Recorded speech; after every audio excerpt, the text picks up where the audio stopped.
ಏನು ಕುಸ್ತು ಬಿದ್ದಿದ್ದಾರೆ ಅಂತಲೇ ಹೇಳ್ಬೋದು. ಆಂಕರ್ ಅನುಶ್ರೀ ಅವರು. ಹೌದು, ಇದೊಂದು ರೀತಿ ದೊಡ್ಡ ಮಟ್ಟಿಗೆ ಆಘಾತ ಆಗಿದೆ ಅಂತಲೇ ಹೇಳ್ಬೋದು. ಅವ್ರಿಗೆ ಬೆಳ್ಳಂಬೆಳಗ್ಗೆ ದೊಡ್ಡ ಮಟ್ಟಿಗೆ ಶಾಕ್ ಆಗಿರೋಂಥದ್ದು. ಕನ್ನಡ ಸಿನಿಮಾ ರಂಗ ಆಗಿರ್ಬೋದು ಮತ್ತು ಜಿ ಕನ್ನಡ ವಾಹಿನಿಯಲ್ಲಿ ಸಾಕಷ್ಟು ಆಂಕರ್ ಕ್ಷೇತ್ರದಲ್ಲಿ ದೊಡ್ಡ ಮಟ್ಟಿಗೆ ಹೆಸರು ಮಾಡಿರುವಂಥ ಅನುಶ್ರೀ ಇತ್ತೀಚೆಗೆ ತಾನೇ ಮದುವೆಯಾಗಿ ತುಂಬಾ ಸಂತೋಷದಲ್ಲಿದ್ದಂಥ ಸಂದರ್ಭದಲ್ಲಿ ಅವ್ರಿಗೊಂದು ದೊಡ್ಡ ಆಘಾತವಾಗಿ ಇಂದು ಬೆಳಗ್ಗೆ ಕುಸ್ತು ಬಿದ್ದಿರುವಂಥದ್ದು.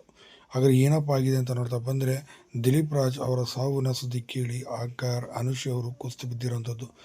ಅವ್ರಿಗೆ ದೊಡ್ಡ ಮಟ್ಟಿಗೆ ಶಾಕ್ ಕೂಡ ಇದೆ ಎದುರಾಗಿರುವಂಥದ್ದು. ಹೌದು, ತುಂಬ ಭಾಳ ವರ್ಷದ ಆಪ್ತ ಸ್ನೇಹಿತ ಕೂಡ ಆಗಿದ್ದರು ಮತ್ತು ಸಾಕಷ್ಟು ಪ್ರಾಜೆಕ್ಟ್ಗಳ ಪಾರ್ಟ್ನರ್ಶಿಪ್ ಕೂಡ ಮಾಡ್ಕೊಂಡಿದ್ರು. ಅಷ್ಟೇ ಅಲ್ಲದೆ ಮತ್ತು ಇಬ್ಬರೂ ಕೂಡ 20 ವರ್ಷಗಳಿಂದ ಕೂಡ ಒಂದೇ ಬಾರಿ ಸಿನಿಮಾ ರಂಗಕ್ಕೆ ಆಗಿರ್ಬೋದು, ಸೀರಿಯಲ್ ರಂಗಕ್ಕೆ ಕೂಡ ಜೊತೆಯಾಗಿ ಬಂದಂಥವ್ರು ಅಂತಲೇ ಹೇಳ್ಬೋದು.